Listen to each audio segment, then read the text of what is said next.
Hey, thanks for joining me. I have been excited to get to this one. This has been one of my favorite comics for a long time. This is one of those things that it's been a while since it came out, so I'm trying to exactly remember how I became aware of it.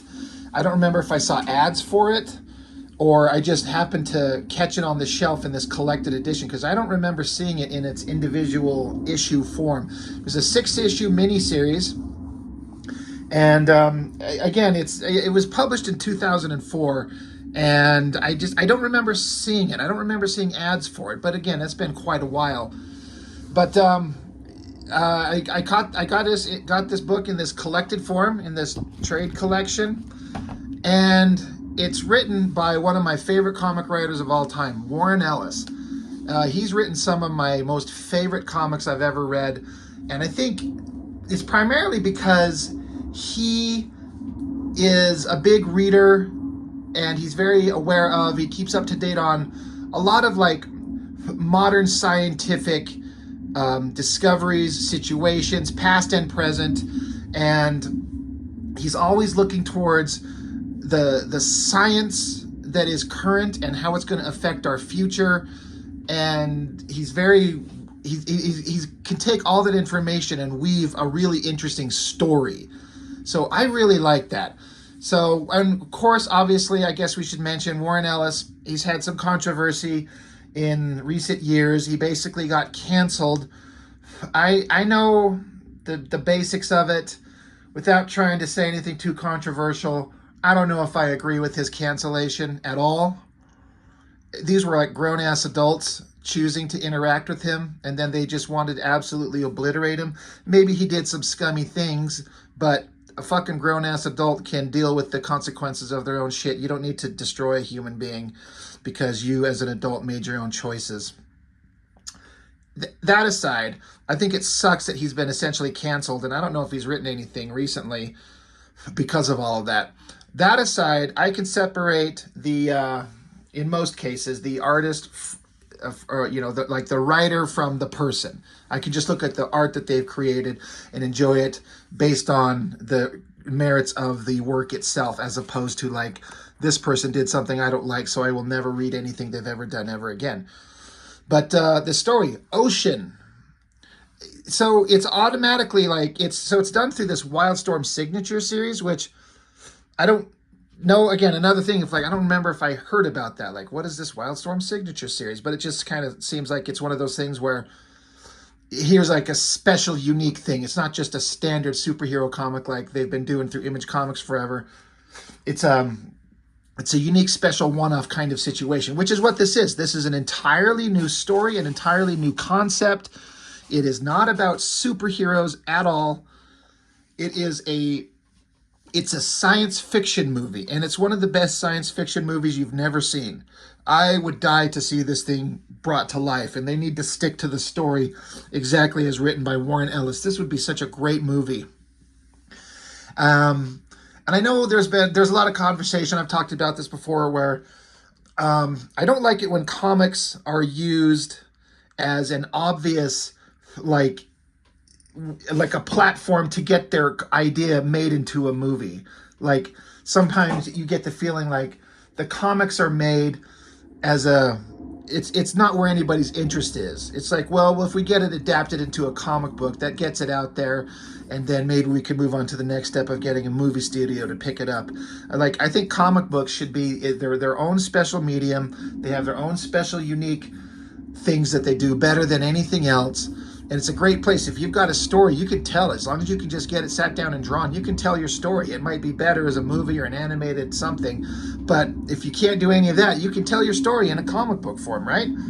All that to be said, I don't feel like this was like a movie, like an idea that they were trying to work into a movie first. I feel like this is just an idea that Warren Ellis come up with, and he wanted to tell it, and his popularity and his success at the time got them to agree to like, let me publish this 6-issue series, and they let him do it. And so they get one of the best artists they could possibly find, Chris Sprouse, and an inker who I feel like doesn't get enough talk Carl's story, he is so good. He's got such a nice fine control over his ink line. It's just unbelievable to me how good he is.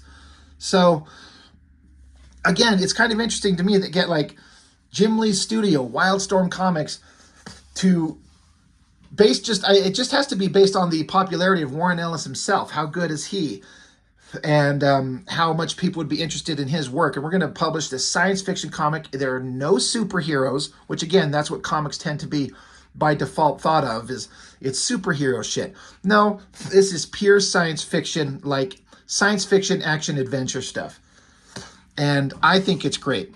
I like the cover, but sometimes I wonder if it's the best possible cover they could have come up with. Again, I don't know. I don't know if it tells you much. I mean, if you know anything about science and space and that type of stuff, you probably easily identify this planet as Jupiter. But then there's like, what is this? An ice? You know, I know what it is. It's a layer of ice, and then there's some kind of humanoid face. I'm not saying it's bad. It's interesting. It certainly fits for the story once you read it. But I don't know if this is something that would make you look at it and go, oh God, I got to pick that up. Anyway, so now I've gone on for about 6.5 minutes about just yapping without getting into the damn book. This is a funny thing, though. Look at this texture on this, like, inside, you know, this front page. Like, what the hell is that? Why would you stick that in there? What does that have to do with anything? It looks like drywall texture. It's kind of stupid. But they kept doing all these new things with technology that was coming up. So yeah, writer Warren Ellis, penciler Chris Sprouse, sharp, great inks, Carl's story, colorist Randy Major. I guess it's issues 1 through 4, and then Randy Mayer and Wendy Broom, book 5, and then Wildstorm Effects with Tony Avina, book 6. The colors feel really great through the entire book. But so because it's 6 issues, that could take a long ass time for me to get through. I thought about dividing it up into issues or 3 issues at a time. I'll probably just go through the whole damn thing and just kind of skip over the basic points. I really think that if you like science fiction, you should go pick up this book. You'll like it. But the basic premise, as it says here, 100 years from today, 100 years from today. And then it just has some, it reads very cinematically. This is another thing I've talked about. Warren Ellis writes his books in a very cinematic way, and he does what my most favorite thing in the world. He does not stuff every panel with text boxes that is just the writer blowing himself, writing words to fill up space. He lets just the story that he's crafted tell itself through the visuals and then the dialogue that's being spoken. It's perfect. He doesn't have an ego in as much as what I feel like, where a writer, like I've mentioned it before, some people, McFarlane for one, just fills up everything with a bunch of words and a bunch of bullshit nonsense that just, it doesn't need to be there. And again, it reads like a movie. Even these panels are laid out like a widescreen movie screen. So it starts out, you're just hearing like the communications of people talking. It says, this is Descent Vehicle 1, passing the 10-mile point, coming up on the location of that radar blip. This is going to end up being a bunch of rocks or something, and I'll have wasted valuable drinking time. And he's like, what? Drinking time is extremely important. Hold on. Let me turn on the headlights up here. Now, each panel, it's like just a kind of vague blur of color. And then as you get closer, I don't know if you can see it on camera, but there's a few little vague dots in the distance. And they said he's descending. As you get closer, these dots become more visible. And then you get closer, the guy that's been speaking, he's like, oh God. Like he found something. These individual dots down deep and wherever he's, again, it says he's descending into something. And if you read that, the title of the book is called Ocean. So you might be able to just obviously logically understand we're going through water here. Flip the page. Great visuals, great use of a double page spread. This is not like an Image Comics, like here's a giant guy punching a monster, big exciting visual. It's having the double page spread to have a visual and visceral impact moment to get you into the moment. There are these like mechanical devices all evenly spaced out that seem to go on forever. The voice is saying, can you see this? And then he gets a light, spotlight on one of them, and close up on, there's a window and kind of a human face. And the voice is saying, the ocean's full of coffins. He says, emergency ascent. Oh, Christ, there's people down here and they're all dead. Again, I just love this page turn. I was like 2 pages into this. I'm like, oh shit, this is going to be great. So then it pulls back farther and it says, get us up to the surface. Get us out of here. You see some kind of like cold, frigid area. And then it pulls back even farther. And the voice continues, God, get us out of here. But then you look in the distance and you've got Jupiter.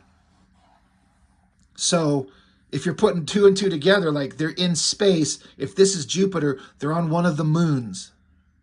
So instantly, sci-fi story. I'm like, I'm hooked. New York City, 1 week later. And then again, Chris Sprouse is so good. He likes to do architecture and he does the greatest building shots. He does them as good, if not better, than anybody else. And then if you look at this, because it said in the beginning, the book is set 100 years in the future. So if this is New York, it still has recognizable buildings. There are structures still up a century from now that there are today, which is true. There are buildings up in New York that are a century old now. So I think that's a really interesting take, showing old buildings and new sci-fi futuristic buildings.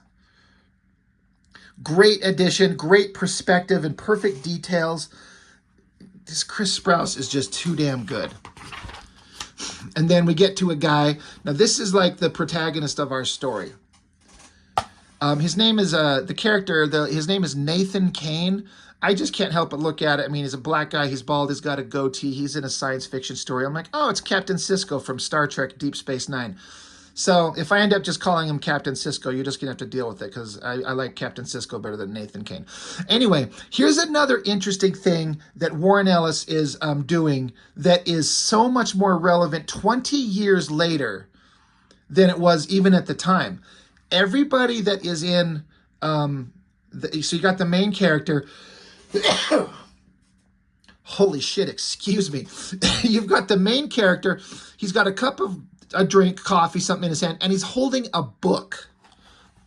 If you look at everybody else in the society, everyone has got their face down staring at their fucking cell phone. And this was 20 years ago. That could not be more relevant than it is right now. Everyone's face is down looking at their phone. Everyone. Except him. He's looking forward, but the thing he's got in his hand is a book. Again, the art, great, really well drawn, sci-fi vehicles, a crowded city. You see Captain Sisko here drop a cup on the ground, and it kind of like, once it hits the ground, it kind of vaporizes itself. Interesting kind of futuristic sci-fi thing. And so it says, Nathan Kane, single fare to Clark's Walk, 1,100 hours confirmed. Please enter the ferry and sit down. So there's some kind of sci-fi portal here. The big round door opens. I got to say, if you watch Star Trek Deep Space Nine, they're on that station, and there were many places where there were big round doors, and they rolled open to the side like that. I'm telling you, it's just Captain Sisko. But he's getting on a ferry, right? Taking a transport to this place called Clark's Walk, whatever that may mean. But you see, it's on the roof of a building. It says, good morning, I'm your pilot. The 11 o'clock Manhattan ferry to Clark's Walk. The weather's good, traffic is relatively light, and Clark's Walk has a dock space waiting for us. Up we go, enjoy the ride. And again, Chris Sprouse is doing all kinds of like body language stuff. This guy's sitting here with like his hand on his gut. There's people in the background talking to each other. And you got the coloring and, kind of singling out our focus of the character here. Composition done so well. Storytelling so damn good. And then here you see these lights, like this thing on the roof of the building. It's a freaking flying saucer, and it takes off straight up and rockets into the sky. So it's kind of like the metaphor of like taking a ferry from like, you're in New York and you're going to Liberty's Island or something like that. But they got freaking flying saucers going straight up into space.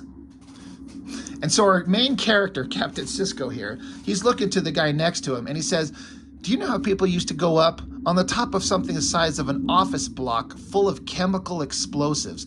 Is that berserk or what? Riding a bomb into orbit. So he's talking about the way that we currently today put things into space, like the Apollo programs, the space shuttles, like chemical controlled explosions in rocket boosters just to rocket into space, where they've now got probably something like anti-gravity technology that's much more simple and energy effective. But he's talking about the way that humans used to do this stuff. So this guy's kind of fascinated by old technology, which is what kind of Warren Ellis is himself. The guy's like, yeah, listen, I don't travel too well. And our hero, he doesn't really listen to the guy. He says, no, listen, it gets worse. I mean, this ferry here, it's going to just drift back slowly on reduced laser pulse. Back in the old days, they did ballistic re-entry, just aimed at the planet like a bullet out of a gun in a little capsule with a fat base. Heat shield, you see, to stop them roasting on the way in. And it's like he's showing his book to this unknown fellow passenger, and it says First Steps to Space. So our guy is like just fascinated by space and showing him this book like a nerd. He's like, look, this is how they used to do this. Can you believe it? He continues, I swear, Mercury, Apollo, ISS fascinates my ass. This is funny. He says, you know there are clouds of flash frozen urine ejected by Apollo astronauts still orbiting the Earth at hundreds of miles an hour? Any minute now, we could be holed and killed by a hail of antique ballistic piss. That shit makes me laugh. And it's funny that Warren Ellis takes that, like, there's little droplets of frozen piss orbiting the Earth at hundreds of miles an hour, and they could riddle you to death instantly. And then he says, little spaceships the size of your bathroom just dropping on Earth from space, catching fire and dropping in the ocean. And it's making this passenger guy, he says he doesn't travel too well. The guy who was holding his guts on the previous panel, like it was set up here. This guy's kind of sick to his stomach.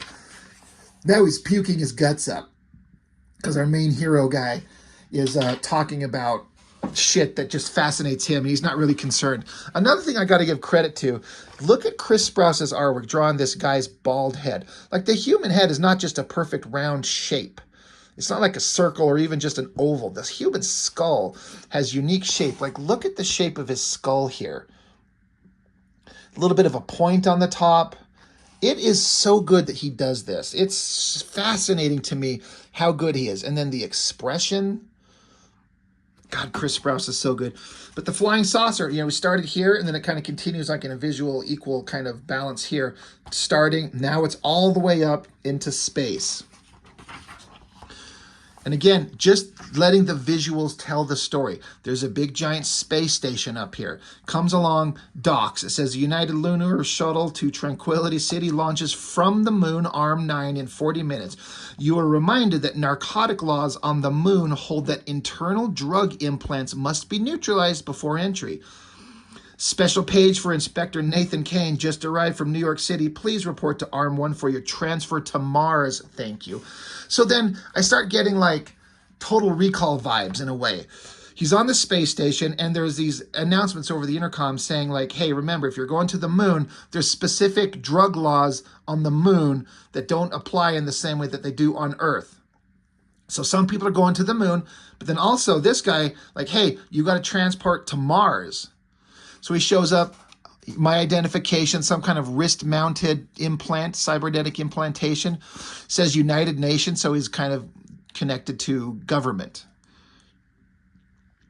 So there's this girl who's talking to him as he's getting onto his spaceship and says, Inspector Kane, no need for you to go through security. By the way, what's that in your hand?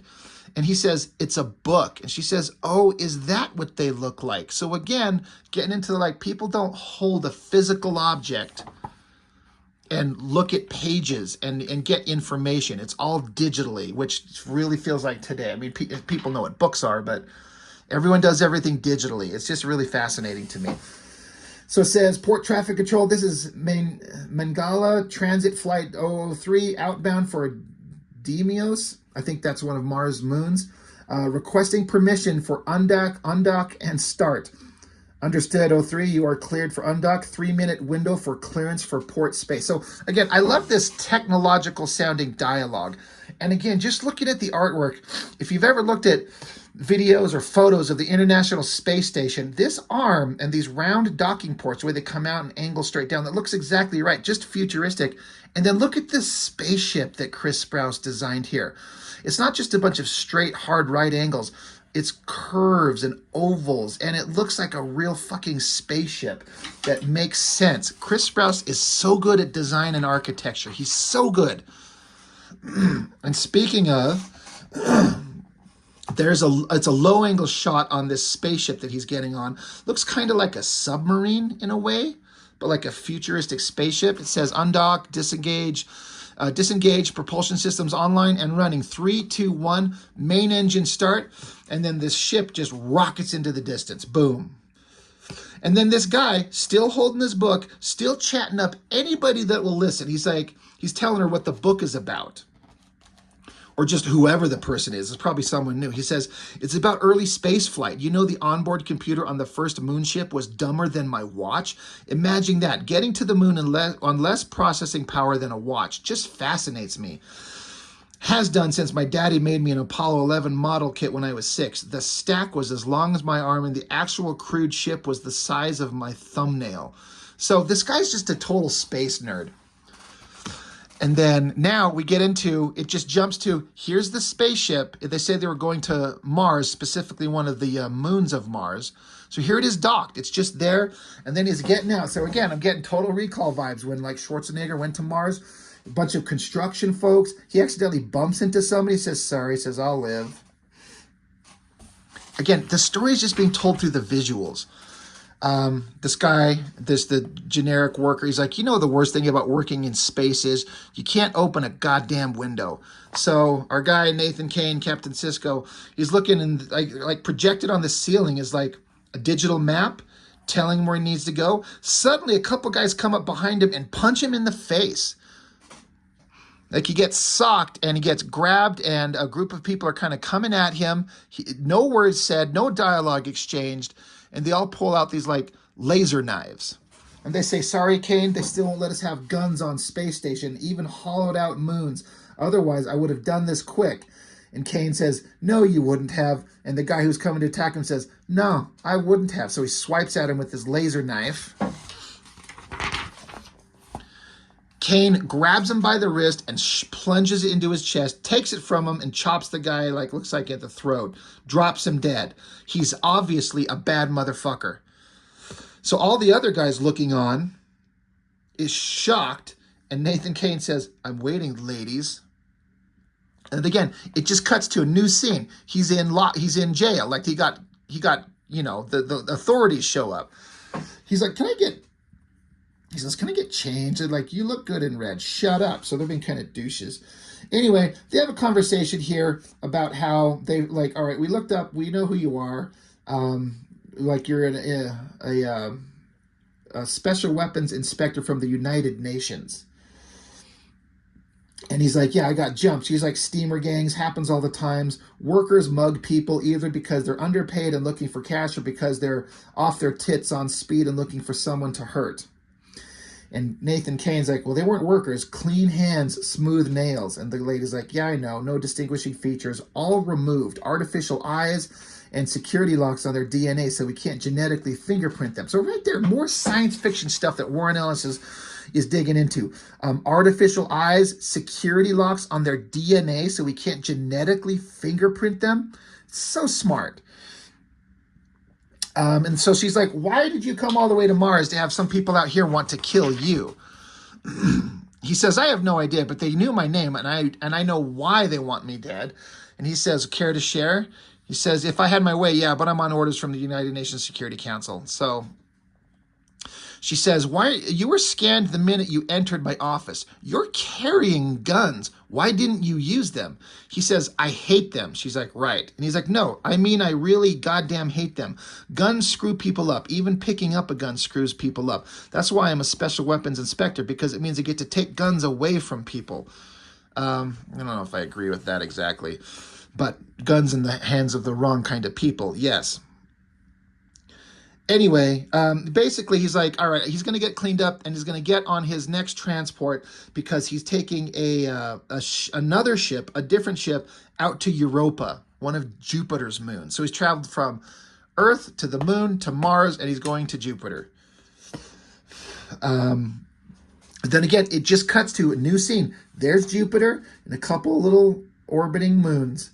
Again, no text box saying, and soon he was blah, blah, blah, blah, this, and he was sent on his way, and it just, none of that shit. It's just told through the visuals. Here's another great looking ship. It looks so good. Underlit, so it's kind of almost a silhouette with the engines lit up. And then I absolutely love this panel right there of that spaceship. I love vehicles in science fiction. I'm a big Star Trek guy. And so I love all the spaceships in the, the Enterprise and all the different kind of ships of the races, Star Wars, even just regular vehicles like cars, like the Dukes of Hazzard or Knight Rider and shit like that. I love vehicles and I can't draw them at all. They're so fucking hard. And Chris Sprouse, God, does he get it right. It looks so good. Well lit, perfect proportions and perspective. I love this book so much. So now it's, we're at another jump in time. He's like looking out the window. He's talking to the lady who's, I think, the captain of the ship. Just another new character, because this person here is not this person here. This was like security on Mars. Now this is the captain of the ship. So he's just like interacting with all kinds of people. She's like, Europa, only genuine ocean planet we know of. If it were anywhere else, it would be a planet. But next to Jupiter, it's just a moon. Hell, next to that, Earth would be a moon. And then they're looking down through the window, and it says, under that ice shell, there's an ocean goes down at least 60 miles, maybe more. And he's like, maybe? She says, there's a lot of weird stuff in that water. Metals, minerals. It scatters our sensors. Our sensor pulses like tin chaff scrambling radar. And then you see in the distance this big space station. She says, that's the Exploratory Forces Permanent Europa Station, Cold Harbor. It's been here 3 years, first major station we've had in the Jupiter system. So then he's like, anyone else got major stations out here? She says, well, we can't keep corporations out much as we'd like to sometimes. World Power have... Jesus, sorry, I can't read. World Power have had an orbiting rig mining Jupiter's atmosphere for 8 years now. I'll let the Cold Harbor crew tell you about the others. And then she says, I'm going back upstairs to supervise the docking. Won't get to see you before you go, so I'll say goodbye now. Thanks for the nice week. So, again, we've only seen this character, like he goes from security on Mars to a spaceship, and it's told that they've been together for a week. And the way that she's flirting with him, I bet you they were pounding ass for the entire week. And she's like, thanks, it's been nice to know you. And he's like, been my pleasure. The ship docks, another great angle, and then the door opens, and in he walks. He's like, Christ almighty, what's that stench? And now we're introduced to the other main characters that live on this space station, this Cold Harbor. And so there's this girl that he meets, and we're about to be introduced to some other characters. And I'm going to kind of go by some of this. I don't need to read every goddamn page of this dialogue, of course. But he's just like, I'm a weapons inspector from the United Nations, and he says, I think only 4 people besides me and the members of the UN Security Council even know there's a situation out here. Well, the situation is this thing that happened in the opening pages, this stuff that they found. And so they sent him out here to do an investigation. But they walk into this other room, and then I don't know if it's supposed to be a window or like a TV monitor. I guess it's supposed to be like a piece of glass that you can walk on looking down from the space station down at the moon below them. And so they have conversations. So here's like the main characters that they get involved with, and they're all kind of quirky characters with their own unique kind of personality traits. This chick here is like, she's like always focusing on gross sex stuff. It's kind of funny. But they have their conversations back and forth about all kinds of different stuff. About why the space station's up here, what they're doing, and what they're trying to figure out while they're up here. And let's see. So yeah, they're like, all right. Let's get our first proper look at, they sent a new detection array that would do the job. Basically, they're like, we need to get something down there to look at what's under the ocean. We've got it set up, and we're about to get our first proper look at the ocean depths. So They're like, hey, switch the floor to remote display. So then the floor that they're on, like a TV monitor, goes staticky, and then now we can see through like remote relay these coffins that are under the water. Like this is a person's foot right here. And then they show that there's a spotlight on it and a close-up. You see a face inside it. And then what you see are all these little drones going down there to look at everything under the water. Again, look, no dialogue boxes anywhere. Just let the artist tell the story. So then they switch over to another camera. They get a close-up on it, and they're saying they're not quite human, at least not quite us. Our scans show them as being 0.5% of DNA short of what we know as the human genetic baseline. We've dated those sarcophagi they're in. We've got it to within a few thousand years, but the field of error doesn't really matter. They say they're about 1 billion years old.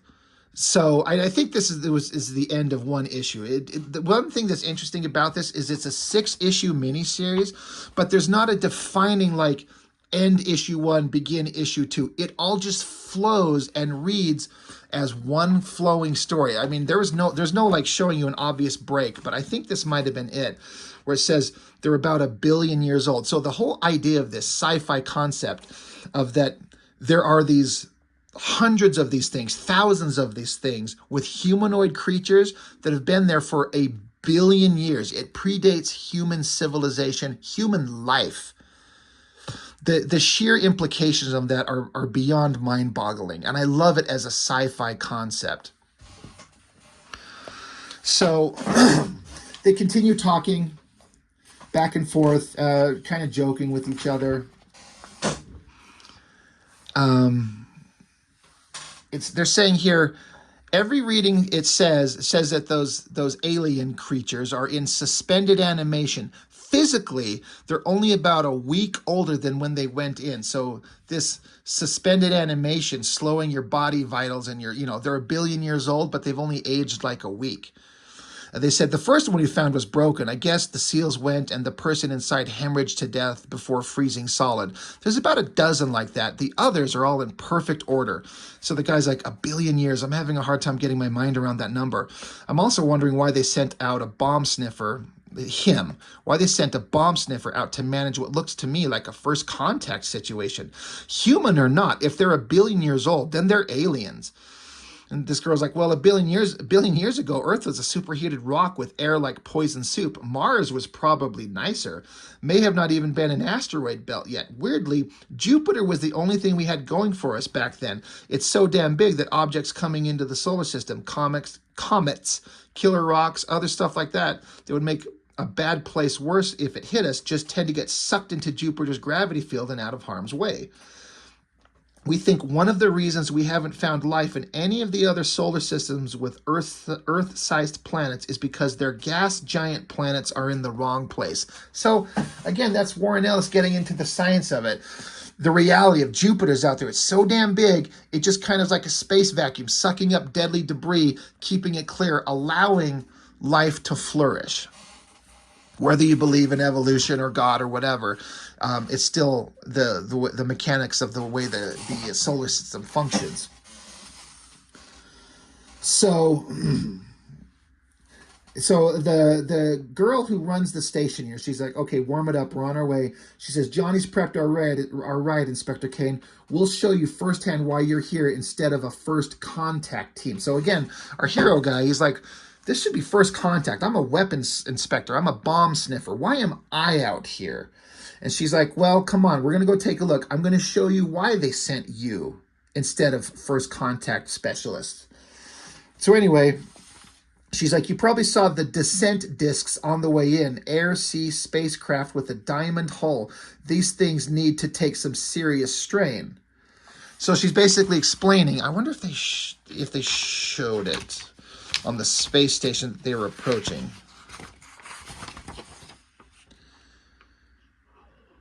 I'm just trying to see if you can see them on here. Oh yeah, they're little tiny things, but they're right up there. Anyway, it's irrelevant. I know we're getting to it.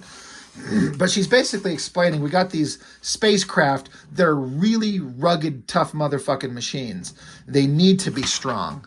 So they get down through a hatch and get into these awesome seats. Again, look at Chris Sprouse's design sense. Chairs, seat belts, control spaces. So damn good. So basically get strapped in, communicate with the space station. They undock, and then sit down we go until here's this big, again, a flying saucer. I guess a disc, a round shape is like kind of your best possible shape for a space vehicle because aerodynamics don't really matter. They don't matter at all in space. So, and it's kind of the best use of dimensions, I would think. Anyway, they undock and rocket off into space. And then just looking at the visuals of this, the disc is coming down to Europa, that ice crust that they were talking about. And so he's like, what are those lines? Never seen anything like them. She says, I'm not sure what this word is, regulation marks. She says the ocean has Jupiter and 17 other moons acting on it. When they say the ocean, that's what they call this Europa. This it's just a giant water planet. So instead of calling it Europa, they call it the ocean because it's just a giant planet that's just basically all water. The ocean has Jupiter and 17 other moons acting on it. So its internal tides are weird and strong. It says, so as the ocean churns, it's constantly cracking the ice shells above it. But it's so damn cold that the ice reforms immediately. 100-mile long cracks. Like I said, everything's different out here. And then she says, going in, and he says, shouldn't we be leveling off or not so obviously fatally crashing or something? So basically the ship is rocketing down super fast, pointing right at the surface. And he's thinking in terms of like a normal landing, like, do we not level off or do something else besides just plowing straight into it? Because she's kind of a smartass, she wants to scare him. So great visual. The spaceship they're on just plunges right through the icy surface, just plows into it. And then she says, I never get bored of this bit. And then boom, they crack the ice and now they're underwater on the moon. I love this shot. They crank on the lights. She's like, what do you think so far? And he says, worth the 8 days on the road. You know, I've never been further out than the moon before. She says, welcome to Europa, Inspector Kane. And then you see her, she flips another switch and all the inside of the cockpit that they're inside becomes like a visual screen that they can look at it, so they can get a full 360-degree view around them. They can look around them completely. Really interesting idea. I love this drawing of that face. I know I keep saying it, but goddamn do I love Chris Sprouse's artwork. But now they're able to look around and see everything around them. And the woman who runs the space station, she says, this is why I'm out here, Inspector Kane, because all I've ever wanted to see is to see things that no one else has and to show them to everyone else. And he's like, an old-fashioned explorer. She's like, I guess so. And he's like, call me Nathan. He's like, we're friends. I can tell we're friends. So she says, we're crossing the perimeter of the fleet of cameras we floated out here. We've got 300 of them trained on the site. So all these little devices are their little mobile drone cameras observing the situation. They've got 300 of them.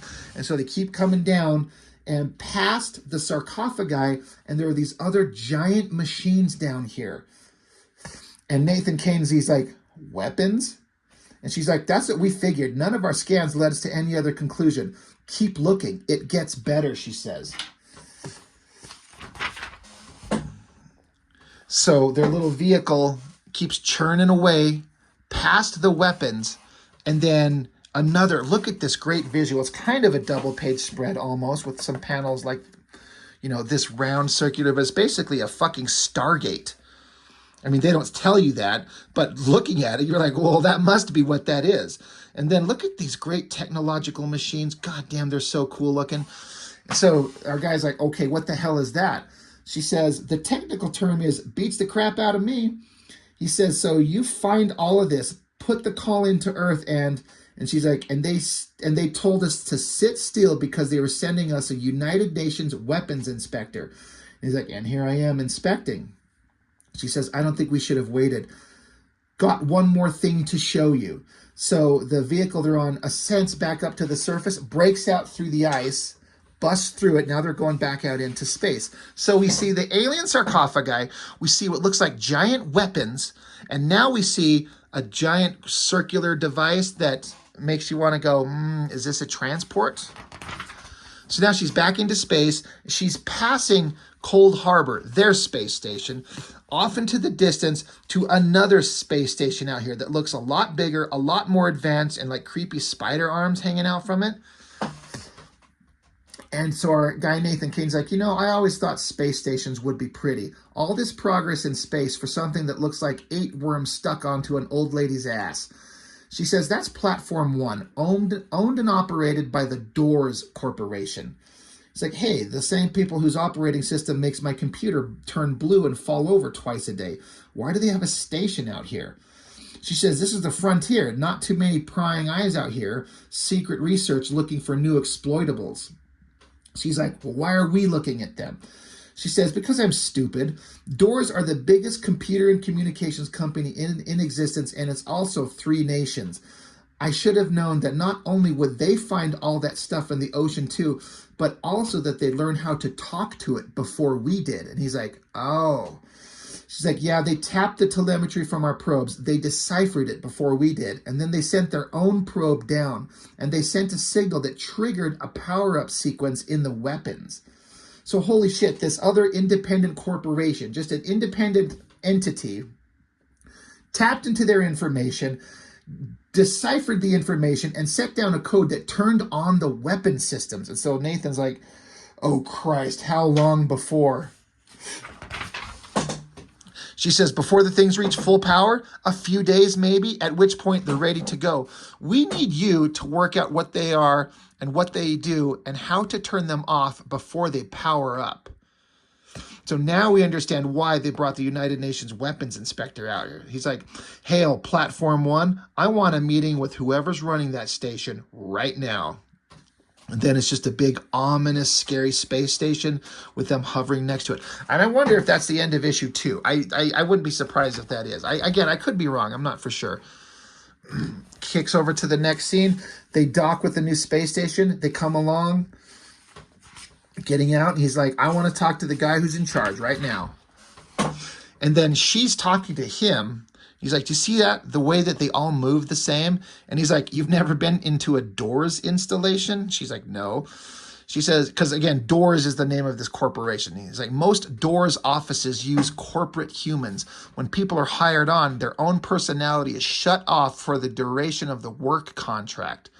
She's like, I thought that was an urban legend. He's like, yeah, I wish. During an inspection on a Doors operation in Slovakia 3 years ago, kind of an education, they all get a company-approved template personality and hook it up into a company intranet. Company memos you're compelled to act on, beamed right into your brain, preloaded conversation. Creepy places, Doors operations. So basically all these humans have their personalities shut off while they're under contract to work for them and just operate under like uploaded directives. And the girl says, just giving up being human to earn a salary for a few years, just when you think we're going forward. And this is where they kind of like give proper introductions to each other, actually. She says, by the way, it's Dr. Aziz. And he says, I figured station commander sounded like it has more authority. These people understand authority. So he's basically he's like talking to her like she's a commander, even though she's just a doctor. He's like, yeah, but the term commander has more authority and these people respond to authority better. So it's just like a tactical kind of thing he's doing. Anyway, we move on to like a control center. And then you see this guy who's, I guess, kind of partially in control, and he's just got like this dead look in his eyes. Information being downloaded to him. Says, Inspector Kane, Commander Aziz, welcome to Platform 1. I'm the station's junior manager. And Nathan Kane says, imagine how horny that makes me. It's so funny because he can say fucked up shit to these like guys with their personalities shut off, and they won't respond. And so the guy just responds like with the standard uploaded information, please come with me. The manager is waiting for you. And the girl's looking at him. He's like, what? And she's like, you're a bad person. So now they walk into a room, and here is the guy running this corporate space station. They're like, hey, welcome. Thanks for coming. You know. So anyway,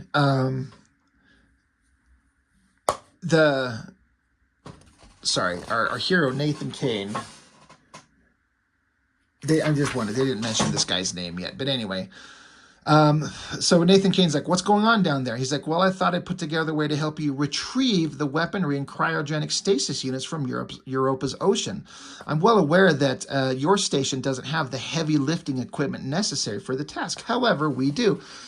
And really, it's just you and us out here after all. So it's kind of like we have the tools to do the job and you don't, and there's no one else out here but us. It's almost like a vague threat.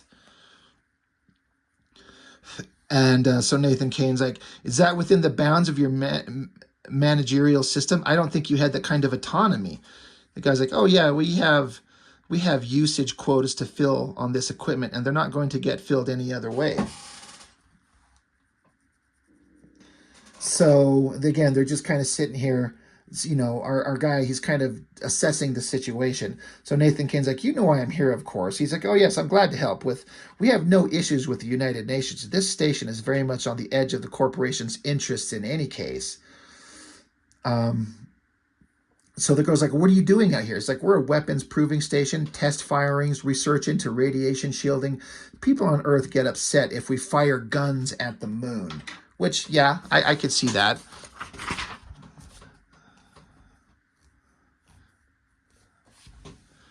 So anyway, they kind of continue with their conversation. I know this video is going long. I'm going to have to break it up into 2 pieces. I'm so fascinated with this book. I realize if people drop off watching this, but I'm just so fascinated by this thing. I just love this science fiction story.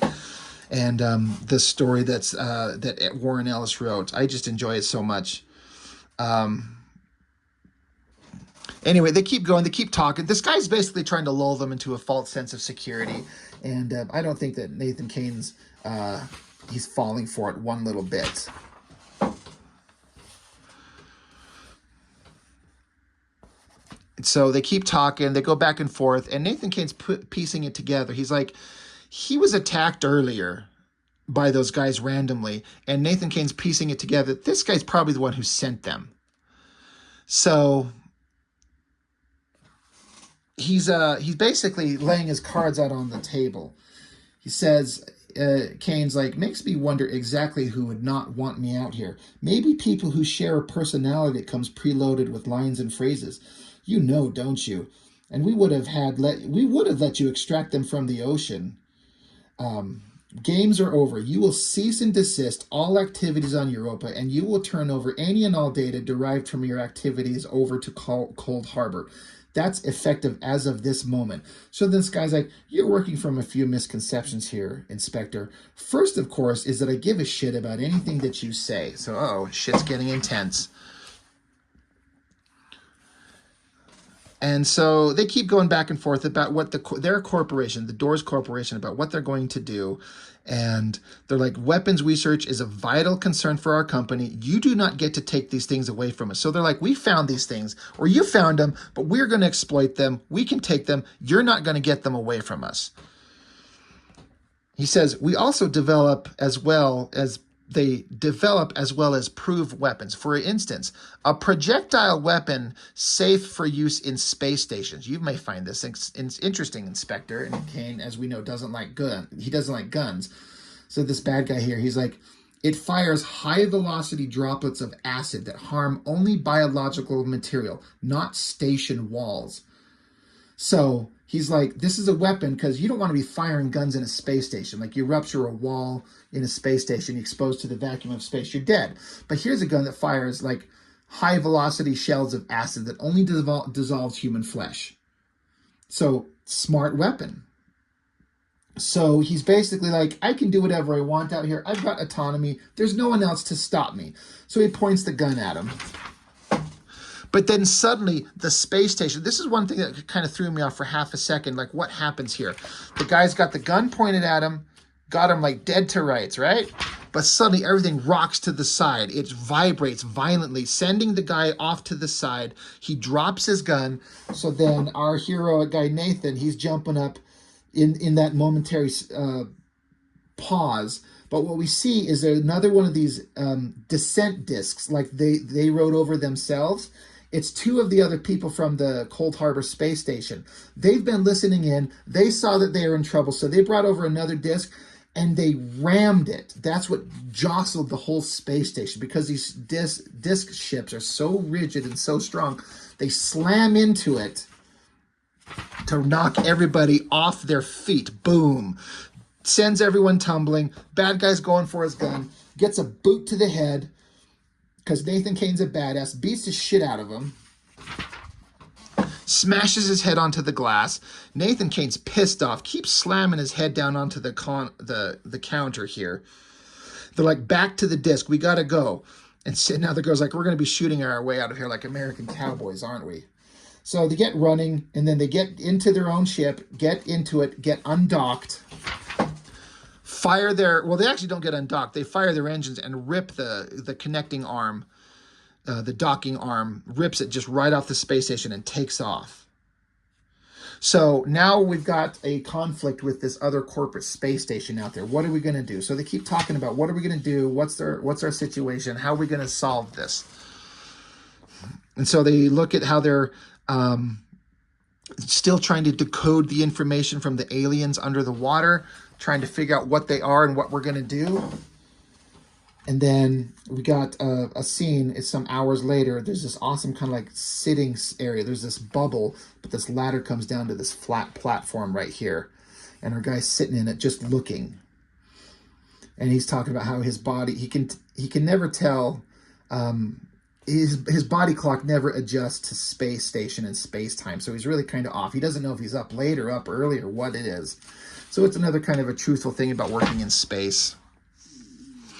So he's kind of bonding with her, talking about early space programs, how he knows all about it, and just having a conversation, just kind of bonding with each other. Meanwhile, at the other space station that they just escaped from, all the screens are blank, all the people, because the computers are down, everyone's kind of knocked out, unconscious, unable to function.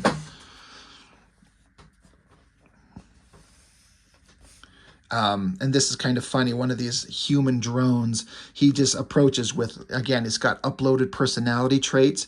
He's like, station efficiency has dropped to 66%. At this point, I am empowered to question your management. Sir, the station intranet is now hooked directly into your brain. This is what has caused the station's reduction. Basically, he's like, we're going to have to replace you. And so our guy takes out one of his acid guns and shoots the guy and burns out his guts, because he's pissed off at what happened.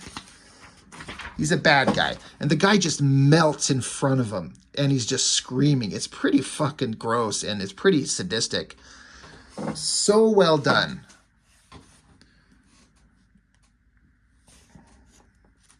Anyway. And then it says here, he brings in another guy, a new person. It says, you're the new junior manager. Prepare for upgrade. And then he says, and find me something to have sex with. Gross. Anyway, the story kind of continues on. They're kind of just trying to figure out, they're trying to decode and figure out what the situation is with all those alien creatures under the water. They're kind of talking about they talk about human language. This is where, again, Warren Ellis is just kind of flexing his knowledge. He's like, human language comes from 12 root sounds. Those sounds rely on the structure of the larynx and atmospheric conditions, blah, blah, blah. Basically, the similarities between us and the alien creatures underwater. And he's basically deciphering their language. He says, get this, so far I've logged 163 different words for murder. So it kind of gets you kind of worried about what these creatures are and what they represent. They're discussing the weapon systems up here, air to ground weapon, or air to air, space to space maybe.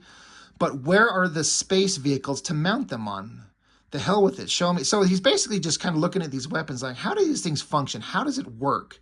How do these things function? Again, if we don't figure out what the hell these things are, we're going to be in trouble. So they got to figure it out quickly and efficiently.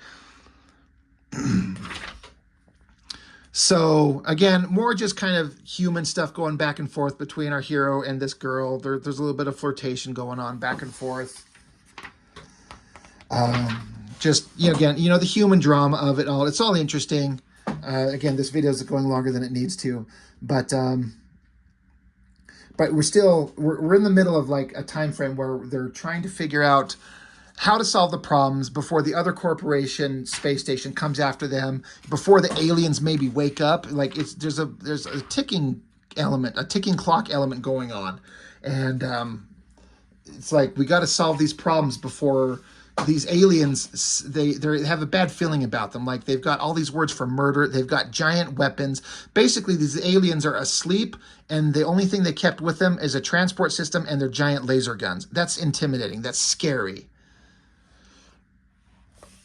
So anyway, Nathan Kane's having the discussion with the guy who runs the other space station. You know, the drama, the conflict that's going on. Do you know that there's a big conflict about to happen? So they're kind of talking back and forth, and then they're stopping, kind of left with their own thoughts. And then the scientist guy, who's part of the crew, he's just decoding information, still going at it. And then again, they keep talking, more backstory about both of them, talking about where they're from, what they do, how they do. And then the scientist guy who was trying to decode their information, he comes to them and he says, can you come with me to the briefing room, please? Again, I feel like this is probably the end of one book because it ends on such a big dramatic like cliffhanger right here. So then it cuts to the next scene. He's explaining what he found out. He says they carry their own history with them. They buried themselves with their guns and the story of their culture and their lives. They are human. They don't exactly match us because we developed in different environments. Jupiter, it says Jupiter, the asteroid belt, Mars. The Jupiter system was their fortress because of the protection it provided. The asteroid belt used to be a planet, and Mars was once a nice place to live. So he's kind of finding out the history of the solar system. He says, this is Mars a long time ago. Keep watching. So here's what Mars looked like a planet that looks livable. And then here's one of those round Stargate things. He says, yes, Inspector Kane, those guns down there can stellify planets or crack them open. So it's showing this was Mars. The portal has got one of the guns in it. It opens fire. And it says, or incinerate a world's surface so badly that all the oxygen in the atmosphere oxidizes and drops into the soil, staining it red, like Mars is right now. This is all in that data flow, or in that flow of data you caught from the sarcophagi. He says, yeah, they carry it all with them. This is what they did. This is what they do. It seems that the only positive act this culture ever took was to seed the requirements for human life on a young planet Earth. He's like, you're kidding me. He's like, they have the entire log of the mission. These people are our parents. Basically, these billion-year-old aliens are an ancient culture that created humanity. And they have these giant weapons.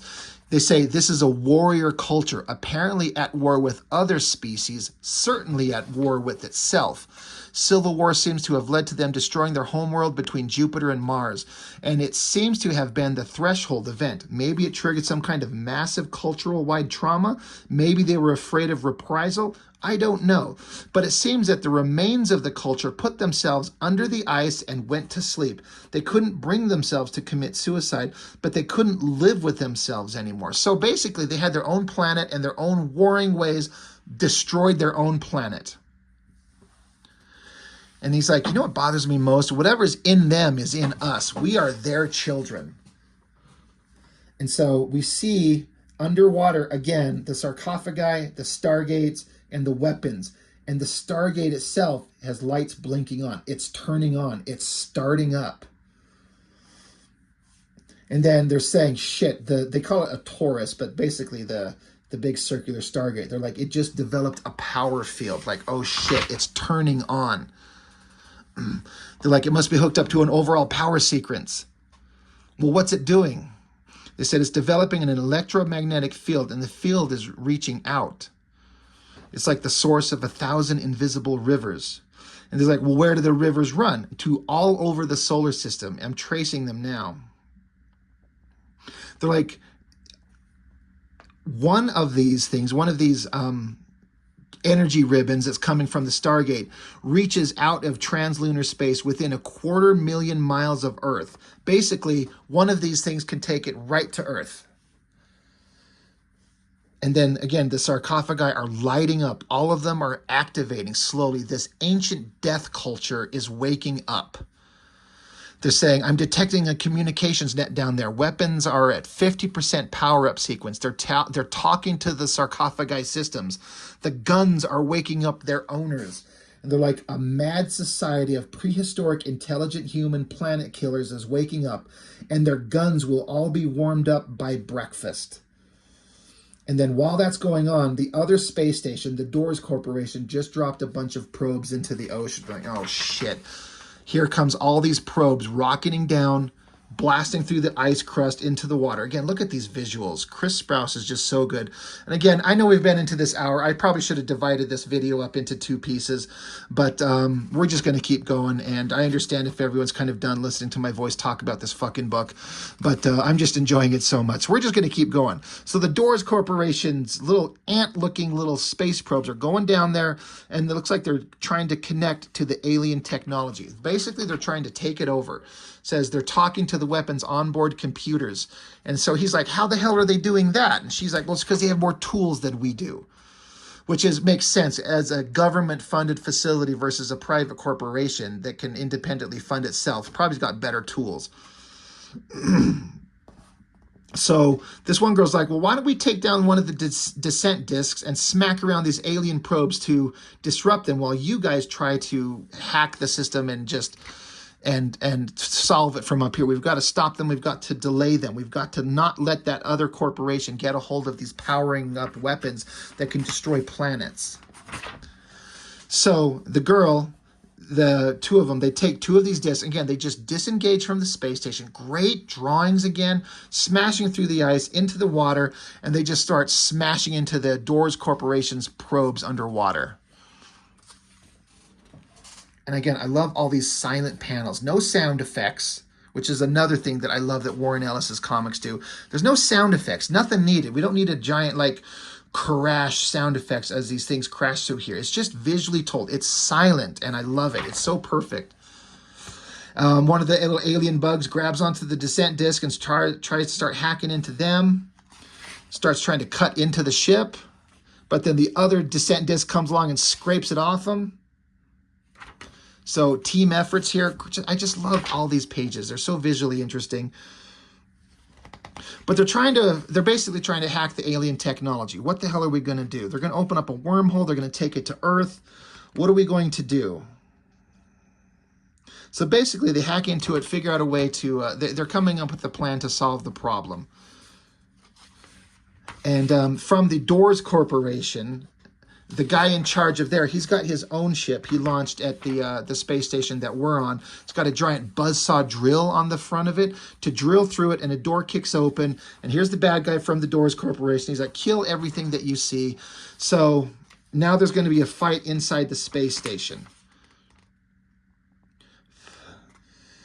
So, you know, they're talking back and forth about how they're going to survive this. Our hero guy, he's always said he's had guns on him. So he's pulling out his guns, even though he hates to use them. But he doesn't mind using them on these slimeball guys. So they kill the gravity. This is an interesting part. This would make a great scene in a sci-fi movie. They kill the gravity, and our hero comes along, and everyone's kind of floating around. So he jumps and fires. Now, the guns that he's got are specifically made for no recoil, because if you're in space with no gravity, the firing gun would send your ass tumbling forever.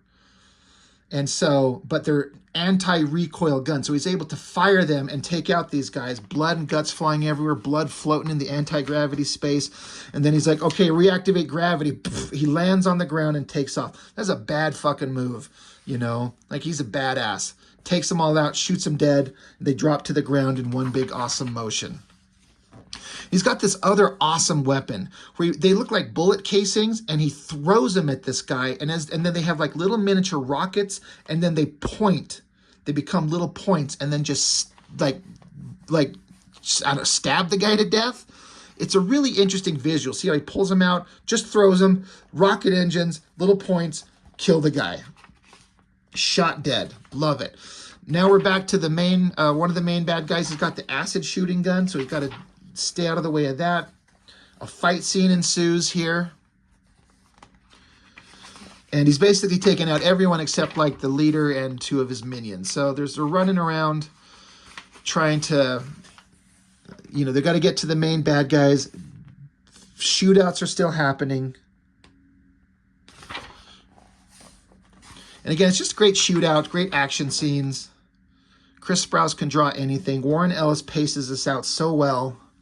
But basically, our hero takes them all out because he's awesome. He's a badass. He solves the problem. They beat up the guy who runs the other space station. We're going to win everything. And again, I'm kind of skipping through this because we've gone on long enough. But the main bad guy, he still gets away. Or he's trying to get away, and they fire at each other. But our guy, he shoots his gun, and he ruptures the acid gun of the bad guy. So now all that acid goos out onto him. And so now he's melting and falling apart. And then they got to get off the space station. So they get out of the, they get into like an escape pod.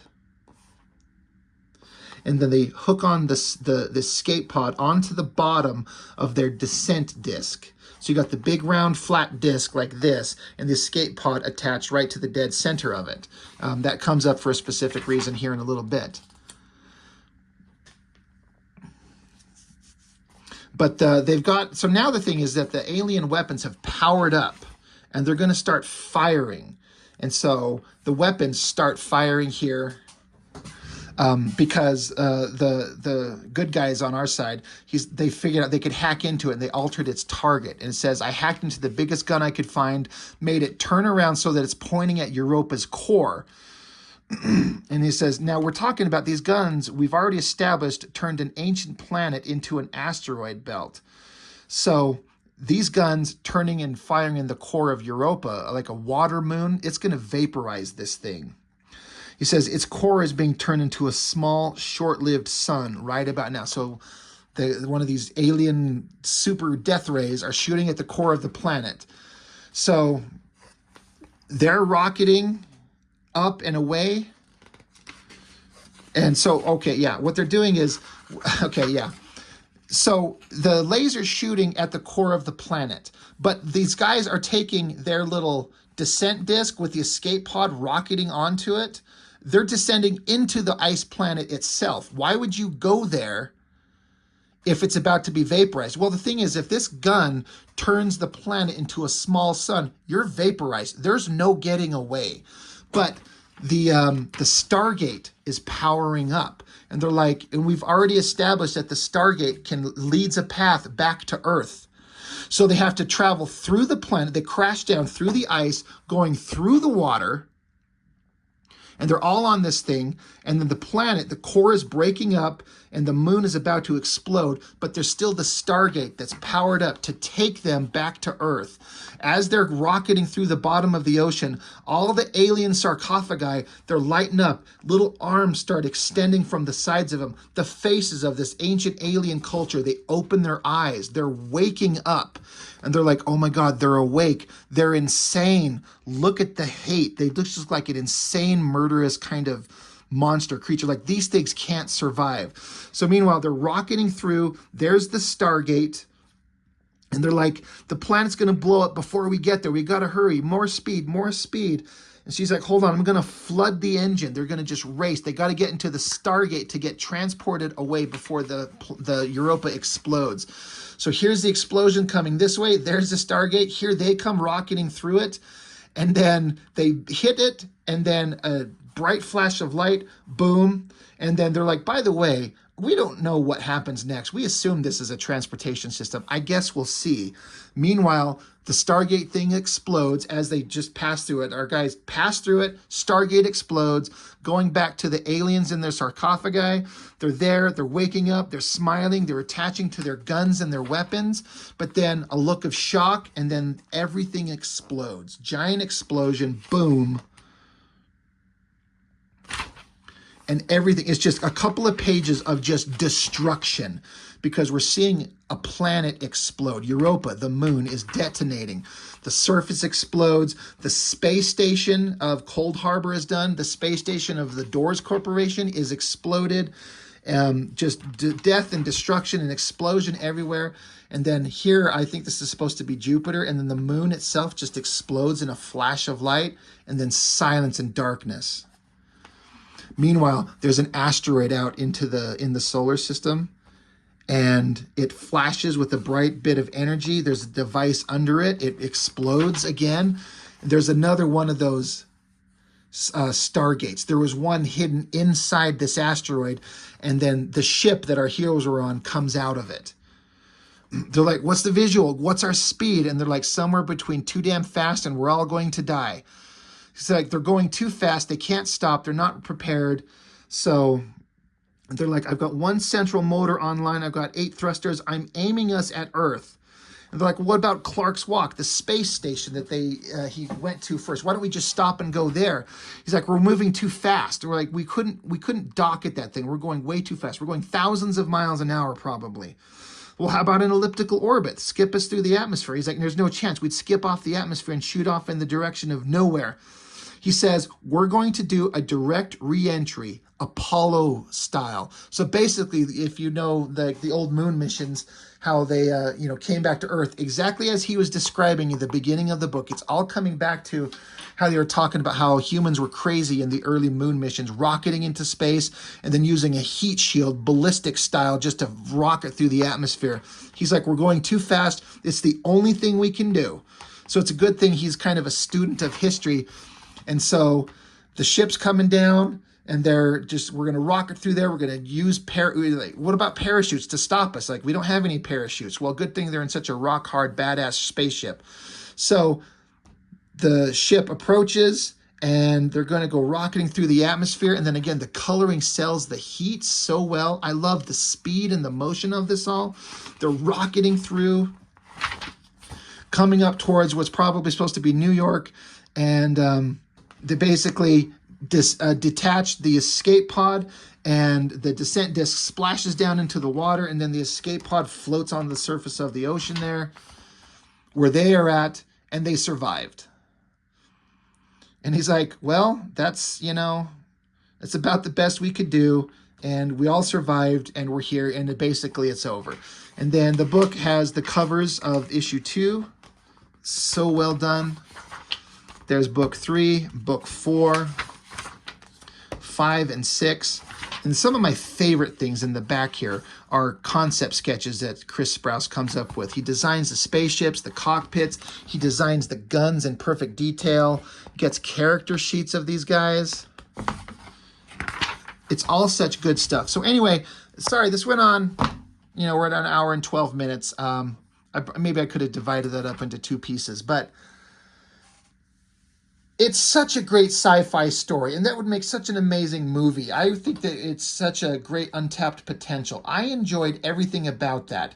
And again, I skipped over a lot of the dialogue because obviously I have to. I'm not going to sit here and read you the whole damn book. But there's a lot of good character interactions. There's humor. There's science. There's mystery. There's drama. There's action. There's death. It's all there. And I just had such a great time when I picked this book up. And I'm actually glad I found it the first time as a collected edition. I would have enjoyed it as single issues, but waiting for it in between, And what if there was publishing delays? What if there were, months in between? I didn't have to go through all that. I just got to read it as a single story when I found this collected edition. I absolutely love it. This is completely in my interest of what I like to do, what I like to read, what I like to see. I just love it so much. And again, I've been going on for an hour about it, and everyone's probably sick of me yapping about it. But I don't know. It's a different kind of thing. It depends on what you like personally. But this type of thing just fascinates me to no end. And I think Warren Ellis is a great writer. And again, the biggest thing, having Chris Sprouse as an artist, and as I said multiple times, there's no dialogue boxes anywhere telling you shit you don't need to know. Just let the artist tell the story. Let the visuals show the action and the drama. It's so well done. This is a perfect example of if I could make a comic book, it would be like this. If I was any good, as a writer and an artist, it would be something like this. I would be proud as hell to have made this book. It's exactly what I like. And I'm rereading all my issues of Planetary, written by Warren Ellis, drawn by John Cassidy. I'm going to be getting into those very soon. And it's more of the same. It's just so brilliantly done. I just love him so much. Warren Ellis is fucking amazing. I love his work. And Chris Sprouse is one of the best artists walking the planet today in comics. So anyway, again, thank you for, bearing with me on this long bullshit. If you just listen to me for an hour and 15 minutes, that's too much even for me. So I apologize if it's been boring. I just get excited about the shit that I find so interesting and so good. I'm passionate about the good shit. And I want to shout it out, and I want to direct anybody towards it. If you've never seen this, God, go pick it up. If you like science fiction, you'll love this stuff. So anyway, that's all I've got for now. Thank you so much for watching. I appreciate it so much, and I will see you next time.